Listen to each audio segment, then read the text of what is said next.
Bien qu'ils soient tous les deux malvoyants, Nina et Kevin s'efforcent de mener une vie normale. Ce couple habite une tour de Toronto, Canada, et a souvent l'impression que les personnes voyantes agissent comme si les aveugles n'existaient pas.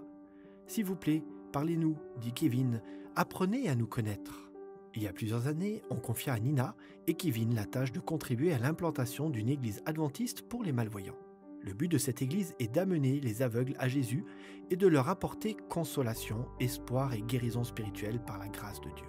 C'est ainsi que naquit l'association des Compagnons de la Vision d'Espoir, où de nombreux nouveaux visiteurs viennent régulièrement, sachant qu'ils y sont les bienvenus et en sécurité.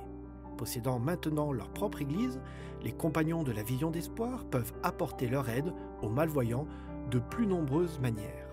Nina sait que de nombreux malvoyants cherchent un refuge pour échapper à leurs défis quotidiens. « Je veux qu'ils se sentent les bienvenus et aimés », dit-elle. La plupart des personnes qui fréquentent l'association des Compagnons de la Vision d'Espoir ne sont pas adventistes. Ils y viennent parce qu'ils s'y sentent en sécurité. Cette église ne se contente pas de répondre aux besoins spirituels de la communauté des aveugles, elle les aide aussi à répondre à certains de leurs besoins matériels. Patricia, l'un des membres fondateurs, déclare que la plupart des membres de cette église ne peuvent pas se permettre quelques-unes des nécessités de base de la vie.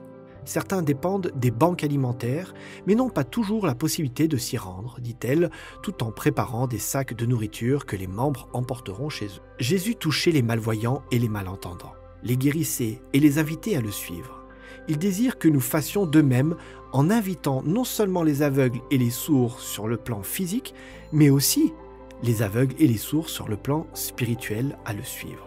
C'est pourquoi il demande à ses disciples de sortir de leur zone de confort, de se connecter à leurs voisins, à leurs collègues de travail, à leurs amis et autres, de prier avec eux, de leur fournir des publications ou de les inviter aux réunions de prière, selon ce que l'Esprit leur inspirera.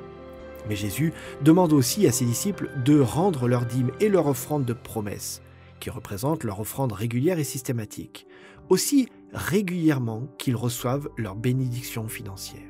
Nous apportons nos dîmes et nos offrandes à l'Église, qui est la maison du trésor de Dieu, et nous lui faisons cette confiance qu'il les utilisera au niveau local, régional et international comme il le suggérera bon. Tandis que ces ressources contribuent à attirer d'autres personnes aux pieds de Jésus, il promet de subvenir abondamment à tous nos besoins selon sa richesse. Philippiens 4, verset 19.